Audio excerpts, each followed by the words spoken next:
Okay, hi. Am I audible?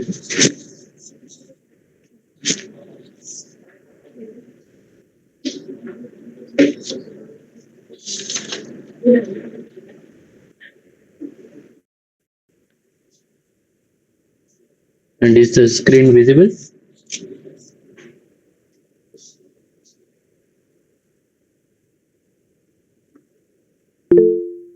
Yes. Okay. Then let's start week number 8.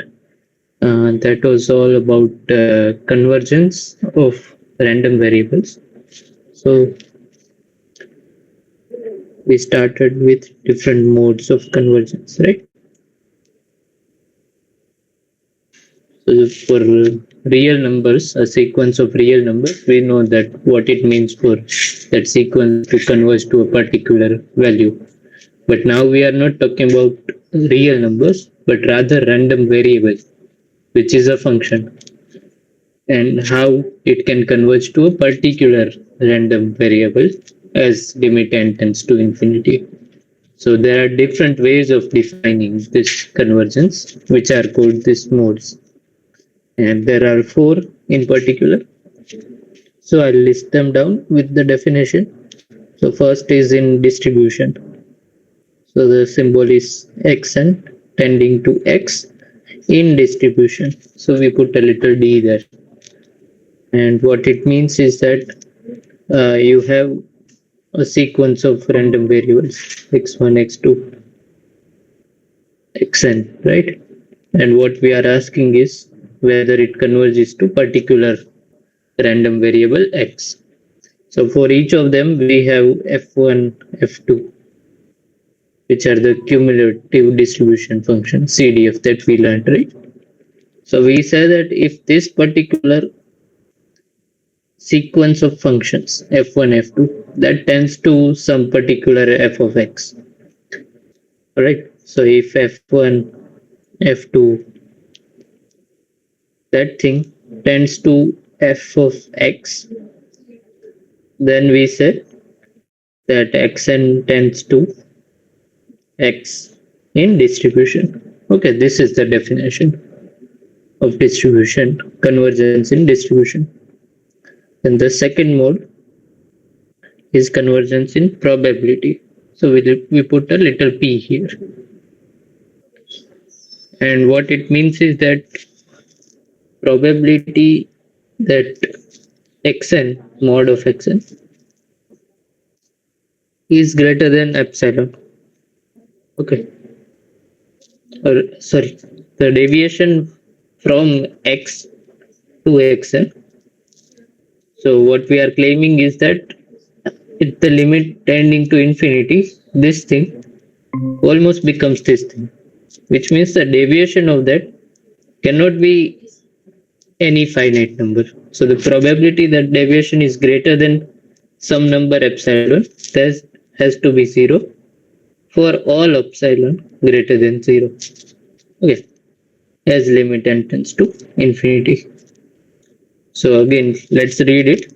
So I can put epsilon is equal to 0.01. So which means that probability that this differs by 0.01, that is 0. Probability that this difference is greater than 0.0001, that is also 0. So no matter how small our epsilon is, as long as it's greater than 0, this probability is 0, which means that xn and x are almost the same thing in the sense of limit n tending to infinity. So that is our definition of convergence in probability. Okay. Are these definitions equivalent? No, in general not. But it is true that probability implies distribution. Okay. Then we'll talk about these connections. And the third one is the convergence in rth moment. So xn, then we'll put little r here, going to x. Another notation which some people use is LR. Okay, it means the same thing. And what it means is that expectation of mod of xn minus x. Right. That raised to power r, that is equal to 0 as limit n tends to infinity. Okay. Now what it means for expectation of mod of something to be 0. So you see this mod of something is always greater than or equal to 0. So the only way it can be 0 is if this something is 0. So we define this something to be mod xn minus x raised to r. So if that is 0, that means that xn is equal to x. But not for a finite n, but as n tends to infinity. So this is the statement. Okay. I hope you appreciate that all of this mean more or less the same thing, that xn and x are getting equal as n tends to infinity. These are different ways of writing it. And because of this subtle differences between definitions, we have this implications, right? So this implies probability, but not vice versa in general. Okay. So this is, by the way, earth moment, right?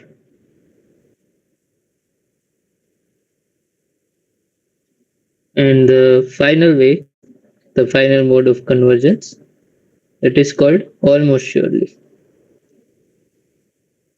This is the strongest one, I guess. And what it means is that probability that limit n tending to infinity xn is equal to x. The limit is inside. Okay. This is equal to 1. So probability of something is equal to 1. What does it mean? Generally means that this something is a definite event. It's impossible to not have that something. But that may not be the case if you have infinite number of sample space or your sample set is infinite.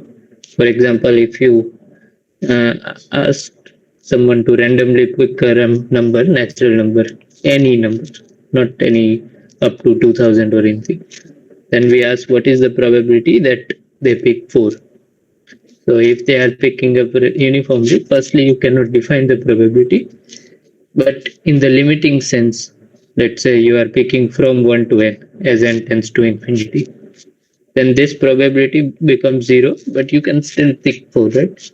So any finite divided by infinite, that would give us 0. So it is possible to have this 0 probability sometimes, but only when you have an infinite number of sample space.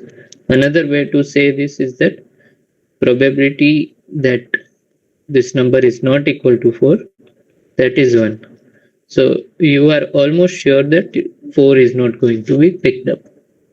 So it is in this sense that probability is equal to 1, which means that you are almost sure that this is going to happen. Okay.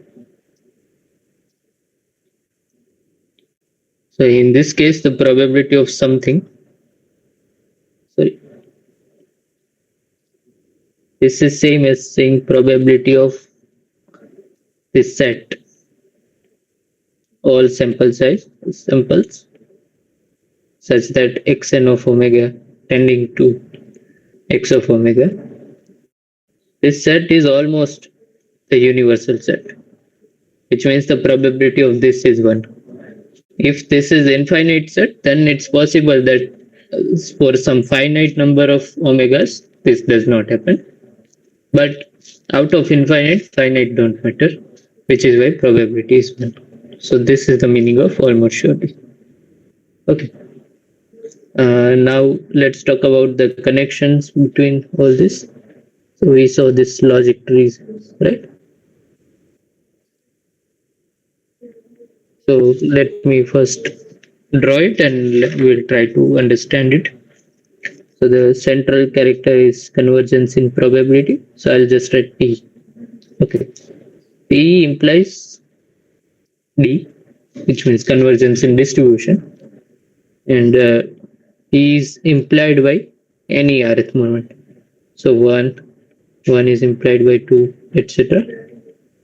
R, right? And it is also implied by this almost sure convergence. So this is the tree. Okay, these are the nodes.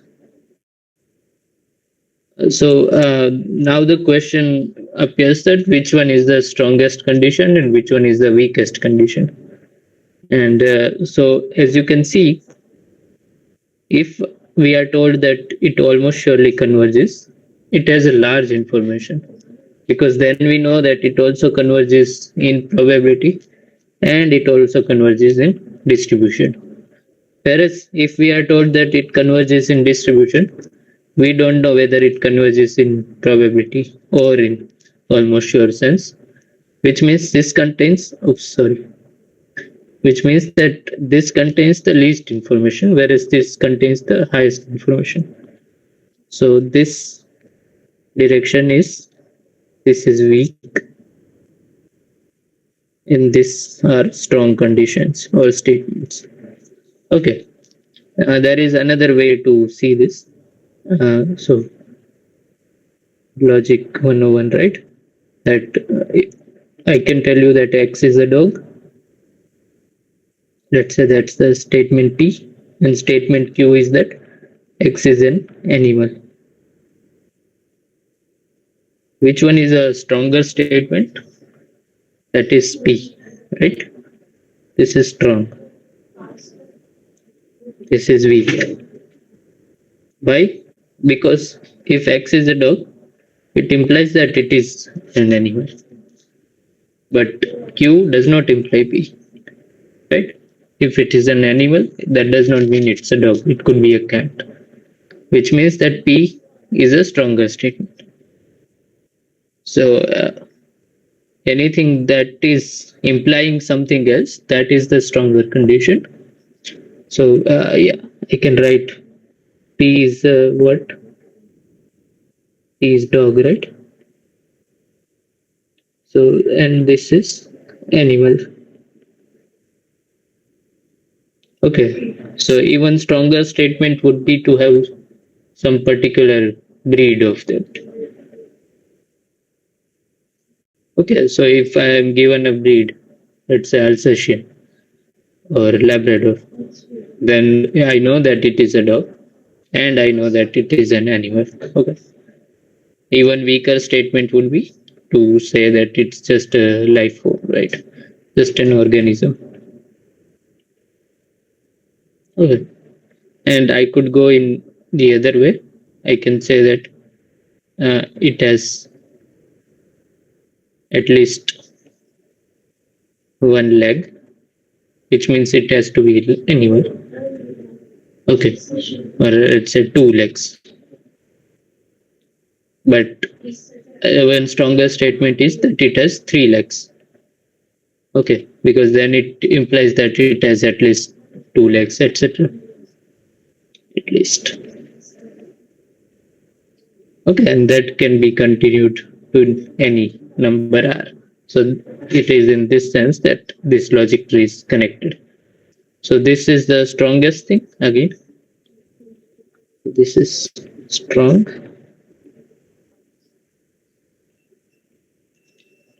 This is weakest statement.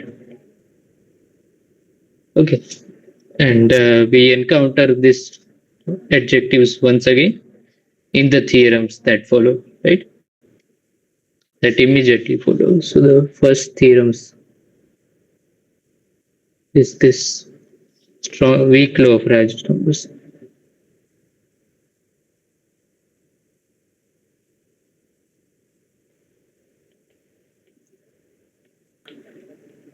I can write the whole statement again, but now we know this language of convergence.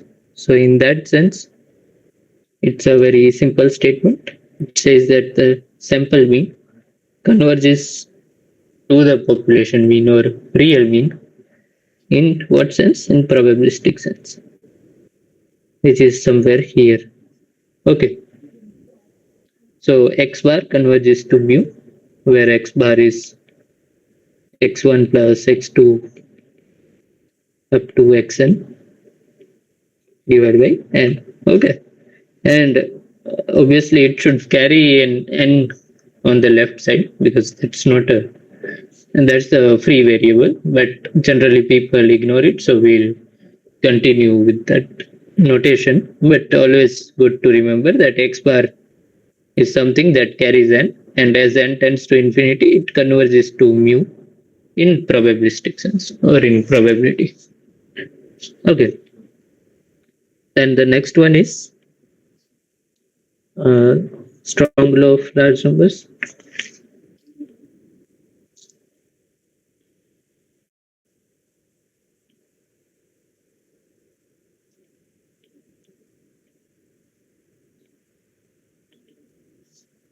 which is the same statement. X bar converges to mu, except that it's not because the mode of convergence is different. We are saying that it almost surely converges to mean, which, as you can see, is a stronger statement than converging in probability. Yeah, that's that.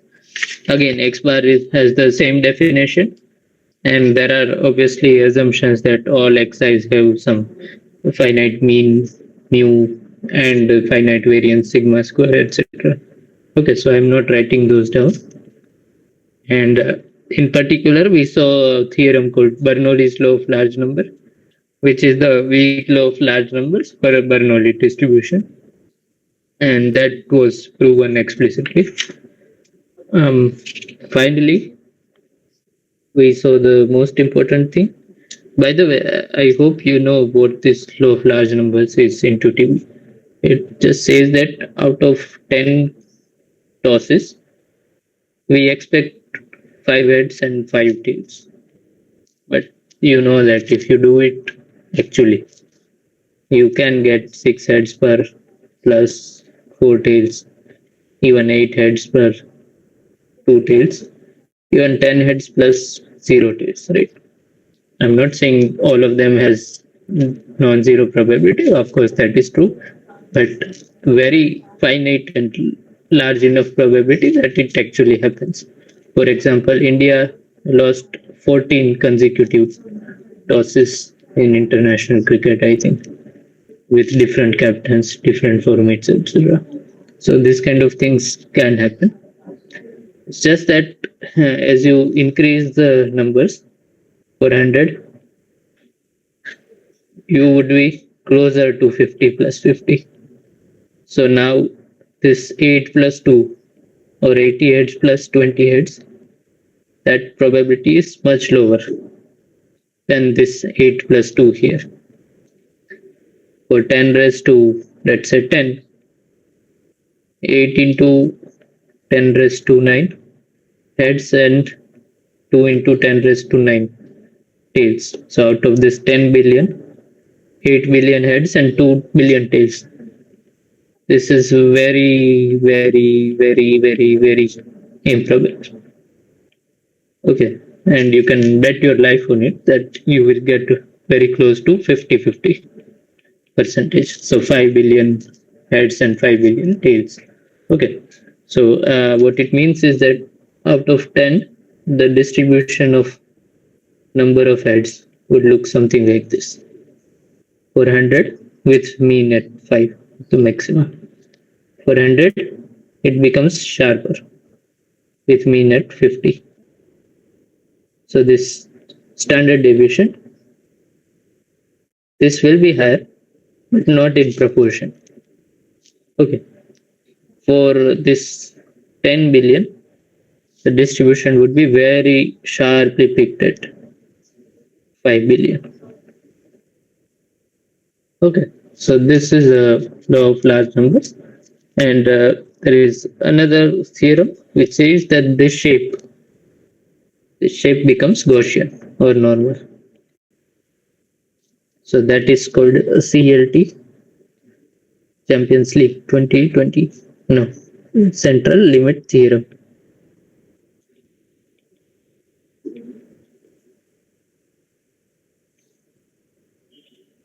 It says that you transform your variable Zn, which is defined as sum over xi minus expectation of sum over xi divided by square root of variance of xi. Remember, we did the same thing with normal distribution to make it standard normal.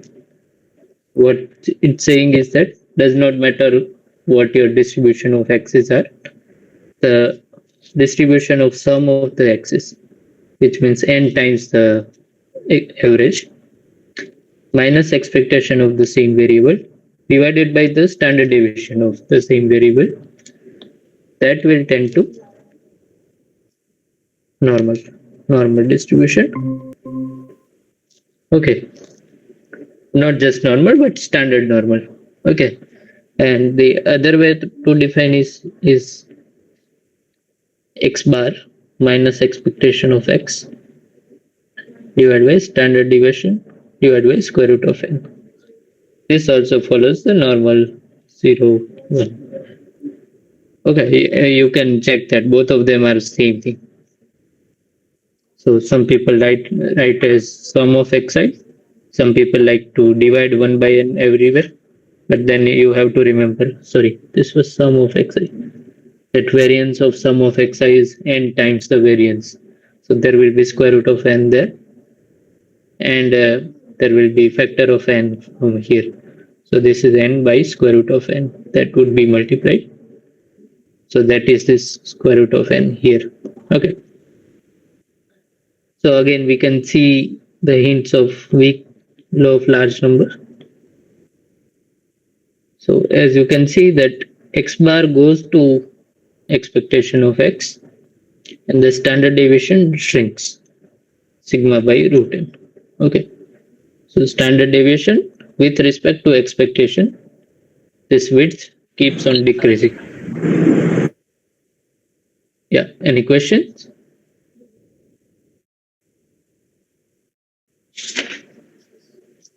Okay, if there are no questions, then I think we can go to the assignment problems. If you have any questions, just tell me. Okay. So yeah. You have a question, Bernie? Sir, on the 10 power 10, you are written as 8 into 10 power 9 Yeah. plus 2 times of 10 power 9 tail. Yes. 50-50 chance? Actually, it is 5 into 10 power 9 or is correct? Yeah, that's what I meant. 50-50 percentage chance. So 5 to 10 raised to 9 plus 5 to 10 raised to 9. Okay. Okay. So you will be very close to this. And Yes. this is very, very improbable. You can calculate it. Okay. Thank you, sir. Okay. Yeah. Good. Okay. So let's start assignment questions. And these are, I think, very easy, most of them. So let's do it. First one is, I'll speak it out first. Which of the following is the weakest form of convergence? Which we just do, right? Almost surely convergence in L1, which means the first moment, the same thing, in probability or in distribution. So the Convergence distribution. in distribution, right? Yes. So the correct answer is in this distribution. Why? Because distribution is implied by everything else. So if we are told that it converges in distribution, we cannot say anything about in probability or anything. On the other hand, if we are told that it converges almost surely, then we know that it converges in probability, in distribution, etc. So this is the strongest one. These two are. Then this is weaker and this is the weakest one. Okay. So let's calculate this. The lifetime of a certain kind of electrical heater is considered as a random variable with mean 1000 hours. and standard deviation 250 hours. And we have to find the probability that the average lifetime of 60 electrical heaters exceeds 1050 hours using central limit theorem. Okay. So first things first, we should know whether the answer would be greater than 0.5 or less than 0.5 even without calculating. And that comes from this average. So the mean expectation of how much your heater is going to work for, that is 1000 hours. So that is like your 50-50 chance that it would be either more than 1000 or less than 1000. It need not be 50-50 because again it depends on the distribution of this lifetime, which is not given. But we know that as you add all these random variables, that becomes a normal distribution, which is symmetric. So probability of something given a random variable which is greater than the mean, that is going to be less than 50% or less than 0.5. And if the random variable is less than the mean, then the probability is going to be greater than 0.5. So as you can see, each one runs on average only for 1000 hours. But what we are asked is that average lifetime of 60 of them exceeds 1050. So on average, they perform better than the mean. So the probability would be less than 0.5. Okay, so the answer has to be less than 0.5. This is our first impression without calculating anything. Now, how to calculate? It's very easy. So firstly, by the way, this question I think is wrong. Not wrong, but ill-formed. What they should be asking is that estimate. Because for finding the probability, you need exact distribution of lifetimes, and even then you have to do sum over 60 variables. So that is not possible. What they mean is that estimate this probability using central limit theorem. And we know that how to transform it, right? So we are asked about average. So let's use this transformation, x bar minus mu divided by sigma by root n. Okay, so now we have to find probability that this x bar is greater than 1050. So how do we transform this? We need x bar minus 1000 divided by sigma is 250 and divided by root 60. Okay, so this is same as probability that x bar minus 1000. Let's do step by step for the first time. This is just 50, right? So probability that x bar minus 1000 divided by 250 by root 60. This is greater than, again I divide by 250 divided by root 60. So I'll take it outside. So now this, we know that this is z, right? Rather zn. And this becomes root 60 divided by 5.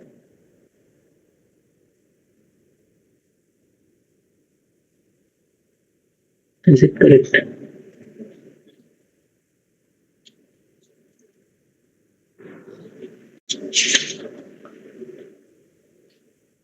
Yeah.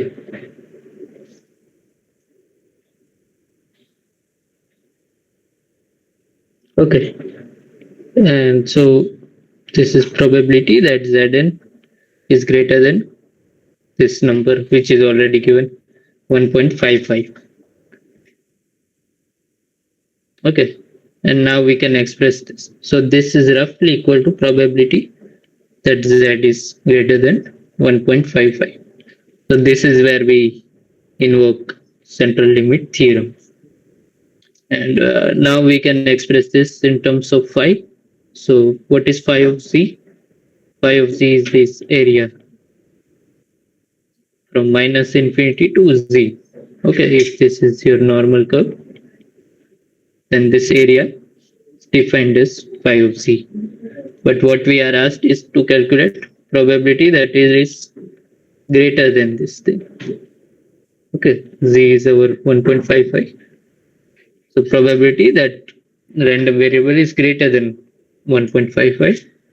So this would be equal to 1 minus 5 of 1.55, which is 1 minus, this value is already given, 0.9394. Okay, so this is going to be 0.07. Yeah, so 60606, something like this, right? Okay, so this is our answer, whatever it is, 0.06. Okay, so 6% chance. So as we can see, now let's try to make sense of it. What it says is that this mean time that this heater will continue to work, that is 1000 hours. So we are asking, can it work slightly more than that? Just 50 hours more. That is like 5% increment. But for 60 electrical heater, for one heater, sure, that probability would be very large, right? If the average is 1000 hours, it can very well run for 1050. But for large number of heaters, and turns out 60 is large enough, that probability reduces to 6%. So there is very small chance that the average will be 1050. Instead of 660, if we had even more number of electrical heaters, let's say 600 or 6000, where will that n go? That was going here. So in the numerator. So this 1.55 would have become 2.55 or 5, 10, etc. So this z would have shifted, which means the probability would have even reduced. And in large n limits, limit n tending to infinity, what would have happened is that this number would become 0. Because in large n, you have to have mean same as the population mean. Okay, so this is the idea. Hope it made sense. You can ask me if it didn't. Okay. So now some easy questions once again. What we are given is that xn follows exponential distribution with parameter n. Yes, just to remind ourselves, exponential is a continuous distribution that is given by lambda e raised to minus lambda x. Okay. In our case, lambda is given to be n. So fn of x is minus lambda n. All right. And what we are asked is to find which of the following options is correct, and everything is xn tending to something. So what would be the answer? Yes? Sir, n e power minus nx. Lambda is n. Sorry. Yeah, my bad. Yes. Thank you for it. So lambda is basically n in our case. So what would be the answer? Would you like to try? It is 0. 0. Yes, that is correct. How did you do it? We taken n tends to infinity. N tends to infinity. Yeah. Oh.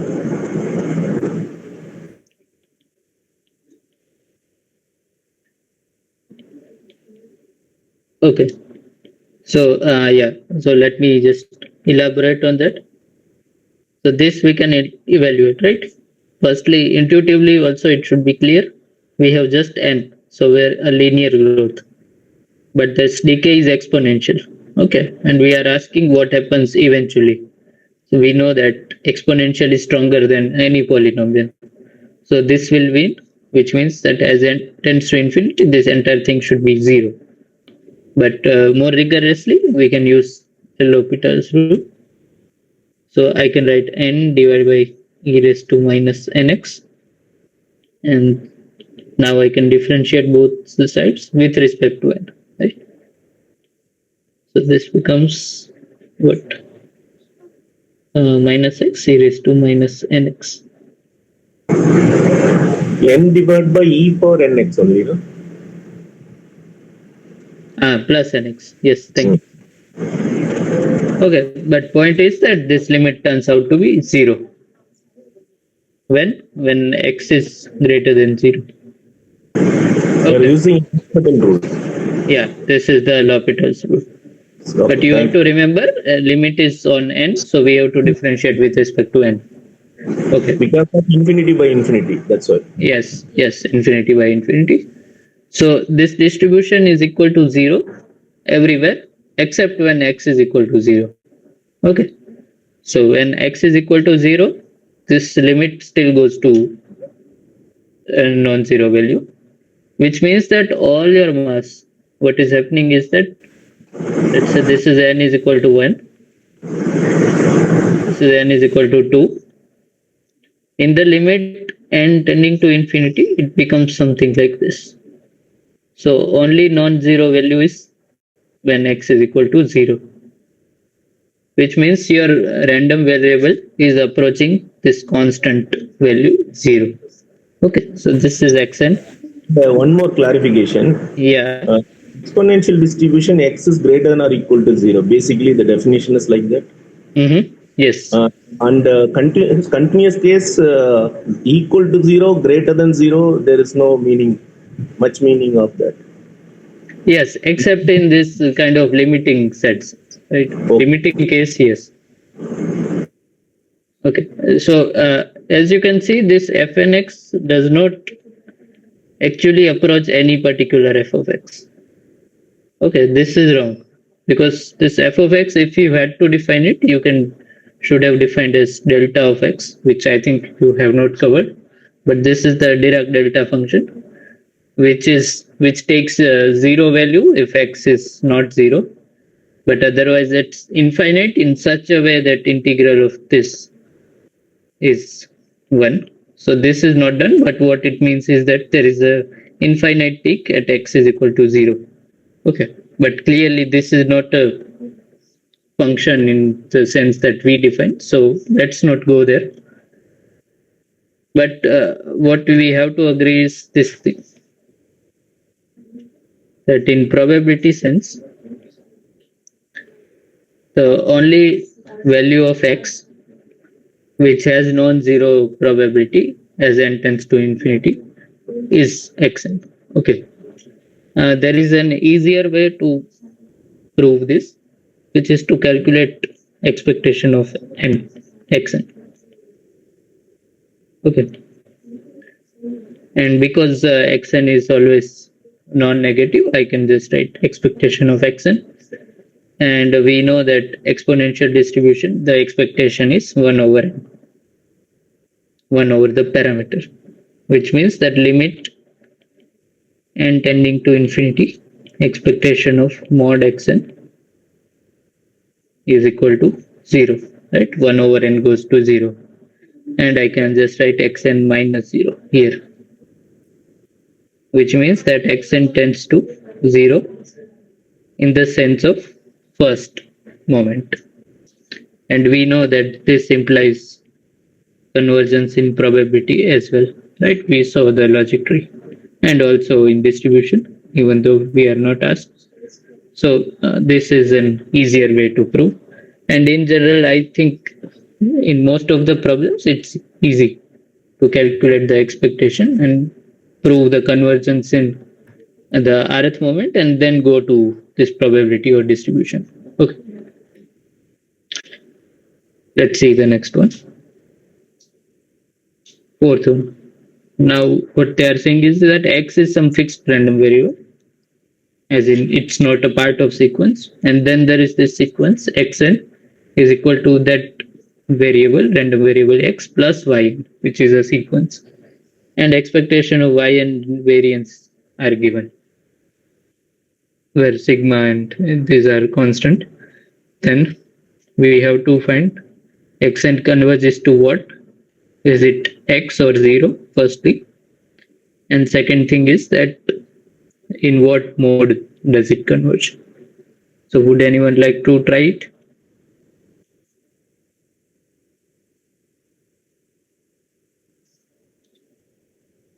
All right. convergence of distribution is weaker one. Therefore, we simply say that Xn converges distribution of X. Yeah. So this is correct. Is that what you are saying?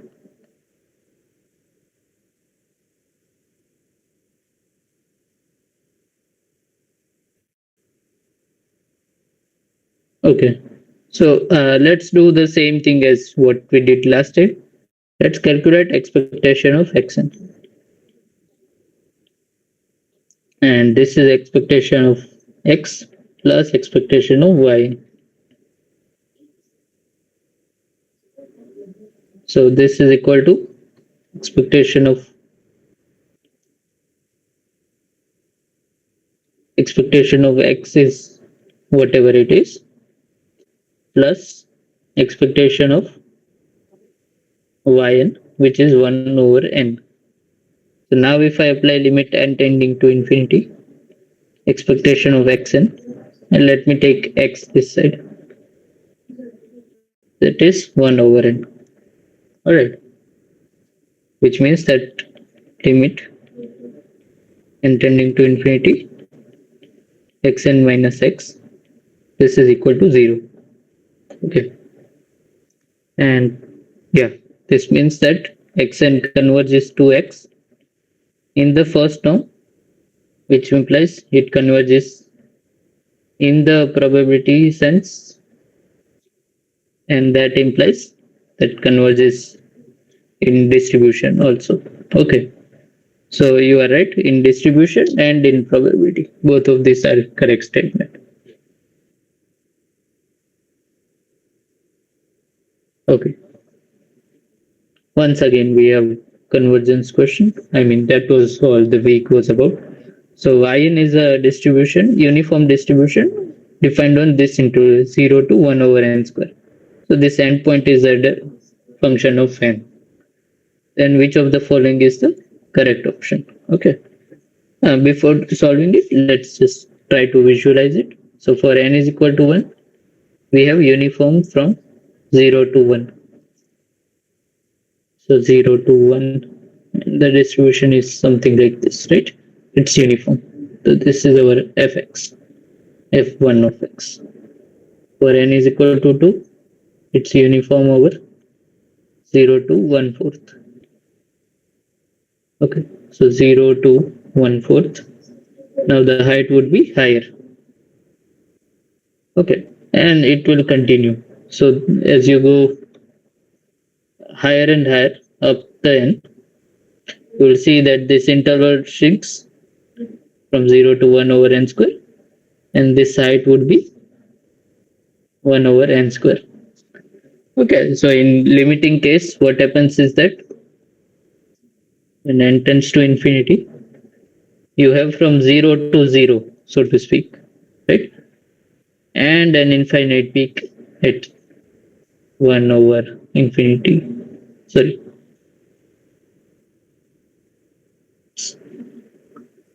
So this height would be n square, right? Because you want the total area to be 1. So n square into 1 by n square would be 1. So now you have, in this sense, again, this is not mathematically correct, but we are trying to get the intuition. 0 to 0s. So just 1 point, and the height, which is infinite, which would be 1 over 0 square. So infinity square. Okay, this kind of thing. So all the probability is shrunk to this particular value, which is 0, which means that yn has to converge to 0. Okay. Now what we are asked is that, okay, that was there in all the options. It tends to 0, but for what value of r in the moment sense? So let's try to calculate.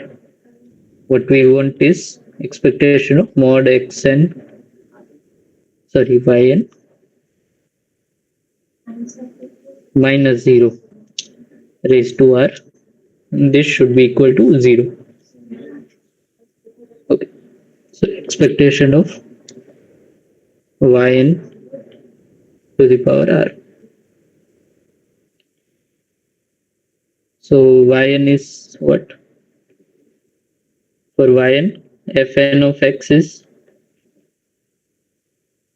n square if x is between 0 to 1 over n square and 0 otherwise.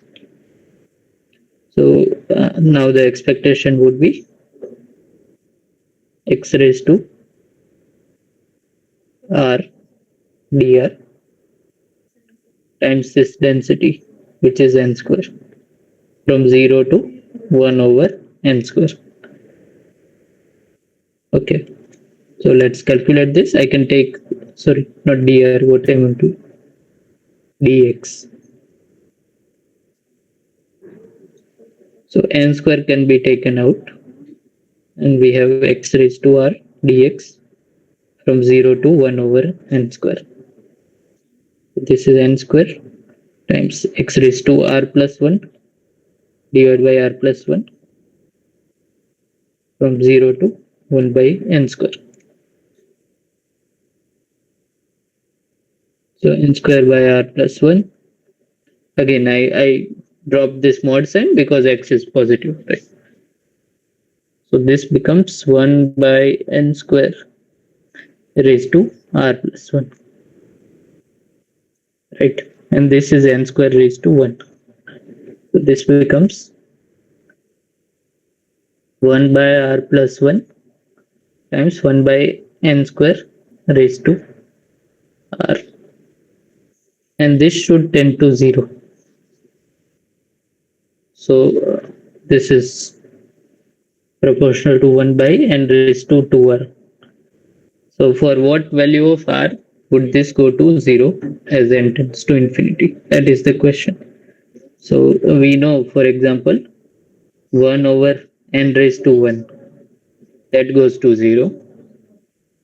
If I have 1 by n raised to half, that is 1 by root n, that also goes to 0, right?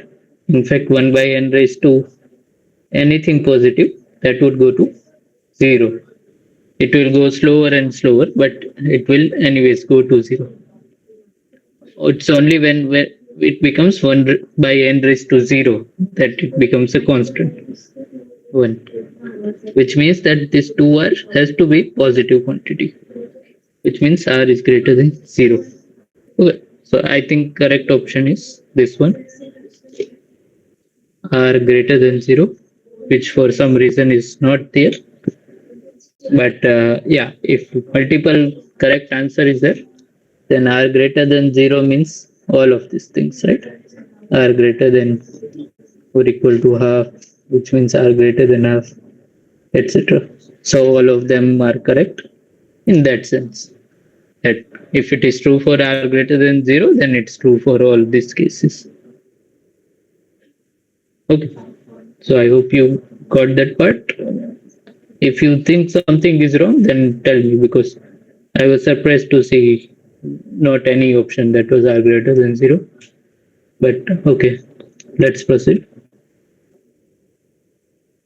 The sixth one. Again, xn, a sequence of random variables is given such that probability of xn is equal to 0 is this thing, and xn is equal to n is 1 over n.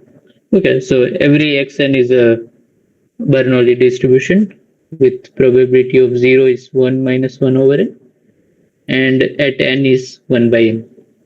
Okay, again, it helps to draw pictures. So for n is equal to 1, at x is equal to 0, we have probability 1 minus 1 by 1. So this is 0, and at x is equal to 1, we have 1. Okay, so all the probability is concentrated at x is equal to 1. Now at n is equal to 2, at x is equal to 0, you have probability half, and at 1 also you have probability half. Okay, so half the mass shifted to x is equal to 0. Now n is equal to 3. This becomes 2 by 3, and this becomes 1 by 3. So this column is shrinking. The one at x is equal to 1, and the one at x is equal to 0, that is growing. Okay.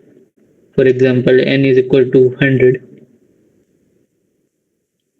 This column is 99 by 100. And this column is just 1 by 100. Very small.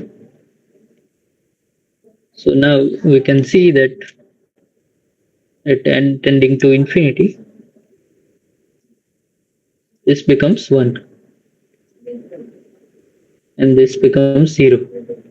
Okay, so this is 0 and this is all the mass is again concentrated at x is equal to 0, which means xn tends to 0. This is just from visual inspection, right? And of course, we can calculate limit n tending to infinity probability of xn equal to 0 is given by 1 limit n tending to infinity 1 minus 1 over n, Sir, which is 1. Yes. N is equal to 2, 0 it is up and 2 is off only. No? 2 is off. Oh, yes. I made a mistake. So Yes. this will keep on shifting. Yeah. You are right. So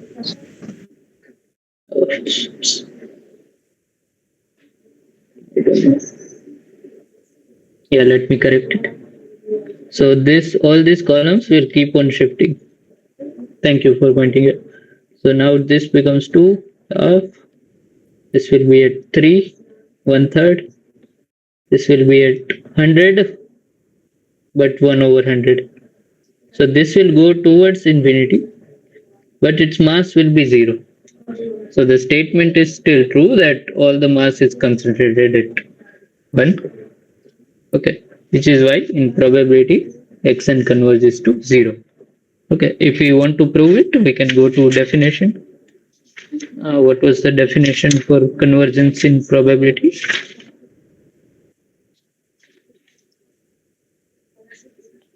Yeah, it was that for all epsilon greater than 0, limit n tending to infinity, probability of mod xn minus x greater than epsilon.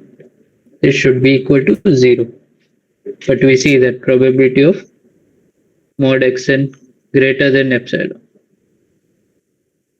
in limit n tending to infinity, this is equal to 0. Why? Because probability that xn is equal to 0, that is 1. So mod xn cannot be greater than any positive number in this limit, which means this is 0, which means it converges in probability. Okay. In fact, as you can see, I think it is almost surely converging to 0, which means it converges in probability, which means it converges in distribution also. So, but we are asked in probability only. So the correct answer is B. Okay.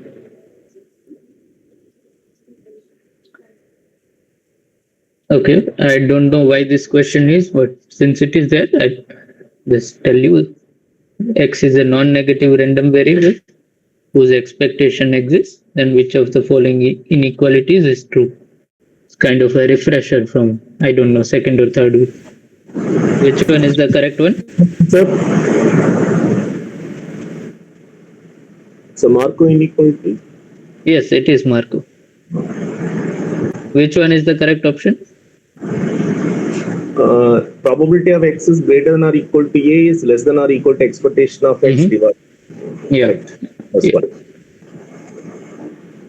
Inequality. Okay. I don't know why. Maybe because it was used in one of the proofs. I don't remember. But okay. So because it's there, let's still revisit it once, so we know what Markov inequality says, right? That you have some distribution of, but non-negative. So x has to be positive, and mean is something like here. Then how far can you go? If you go this far, then the probability that you can be farther is limited. So x has to be greater than or equal to a. So this is our a. And this probability has to be less than or equal to something. Okay. So that was the question basically, right? This signs were flipping. Okay.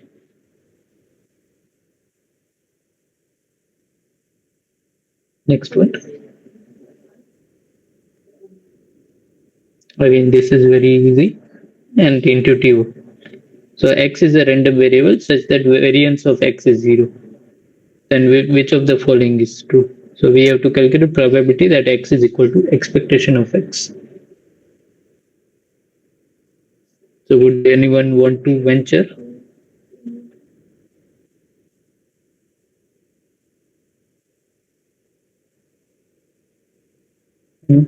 Okay, first intuitive.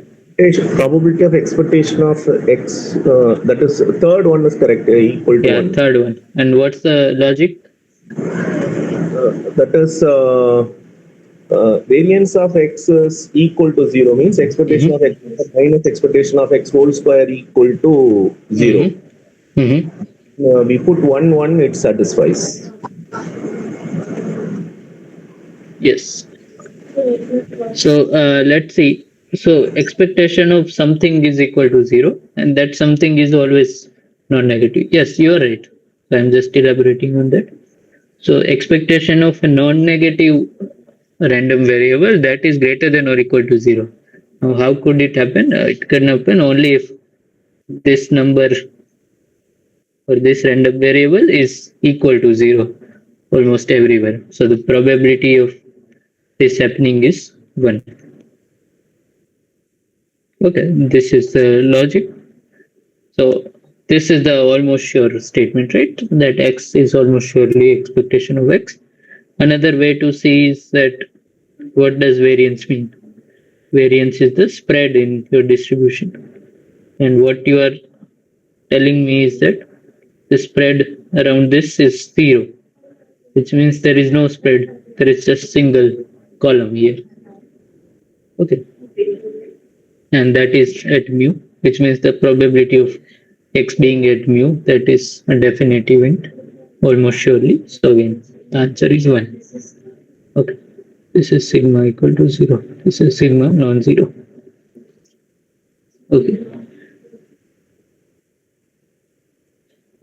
The next one. So this is slightly involved. So let's just read first. Fair coin is thrown countably infinite times. So 1, 2, 3, etc. For each n, we defined xn as 1 if the nth row is tail and 0 if nth row is head. Okay. So remember, tail is considered a success and head is considered a failure, so to speak.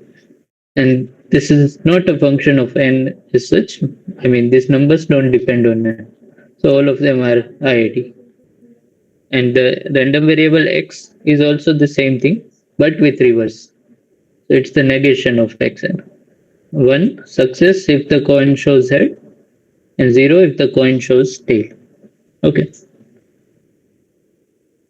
So, and we have to tell if xn converges in any mode to x.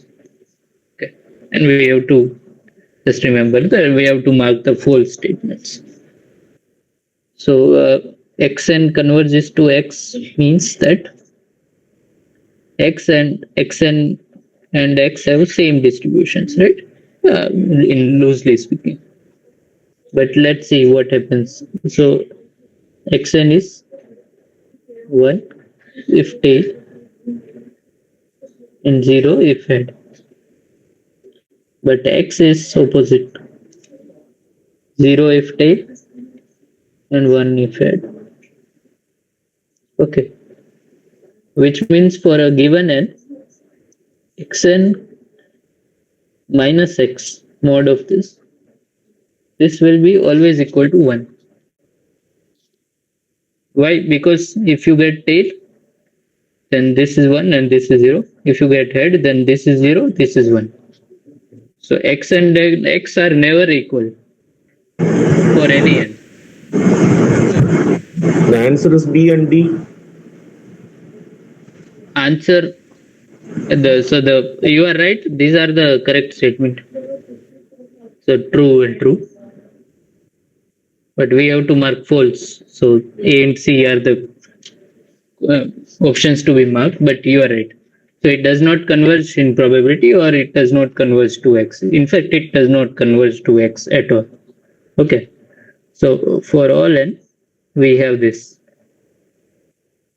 which means that as n tends to infinity, xn does not converge to x in any sense,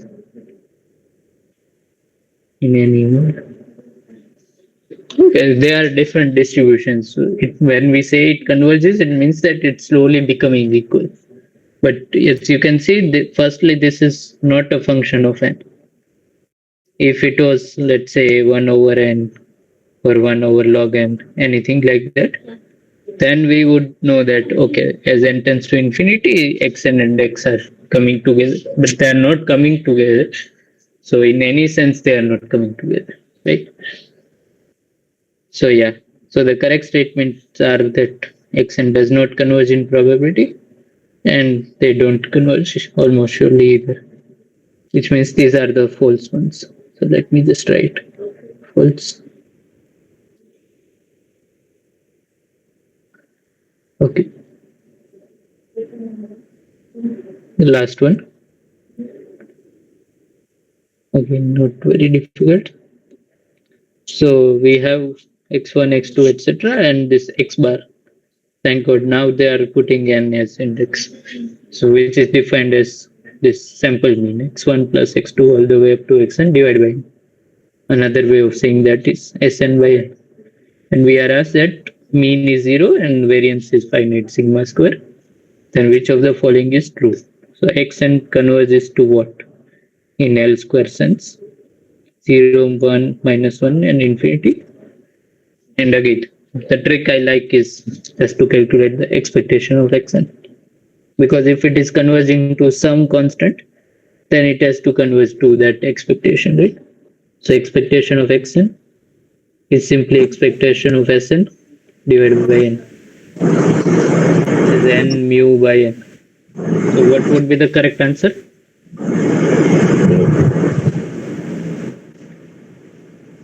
Zero. Zero, right? It's given, mean is 0. Zero. Which means if xn converges to any number, it has to be 0. And then And here, if yeah, expectation of x bar, no? You have to write expectation of xn xn. bar, yeah. Yeah. But we are asked to prove, to find in L square sense. So for rth moment where r is 2. So let's just prove it. Yeah. Square, which is expectation of xn square, which is expectation of sum over xi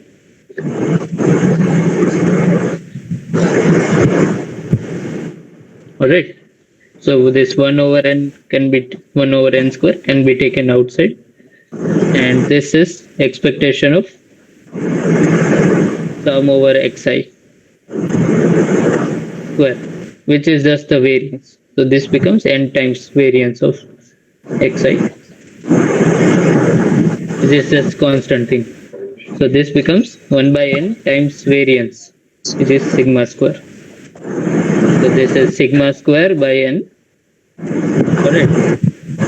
Which is nothing, that goes to 0 as n tends to infinity. So limit. Can you mute yourself? There is some noise in the background. Yeah, thank you.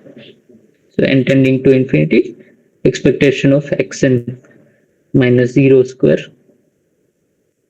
This is equal to 0, which means xn tends to 0 in second norm or L2.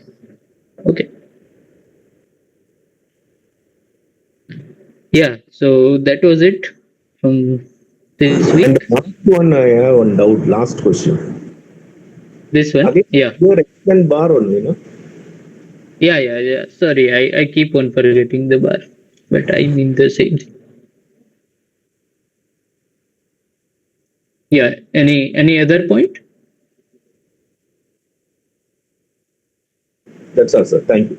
Yeah. Okay. Anybody else? Any questions? If not, then let's call it a night. We'll meet next week. Same time, same link. Okay, sir. Thank you. Bye bye. Bye bye. Enjoy.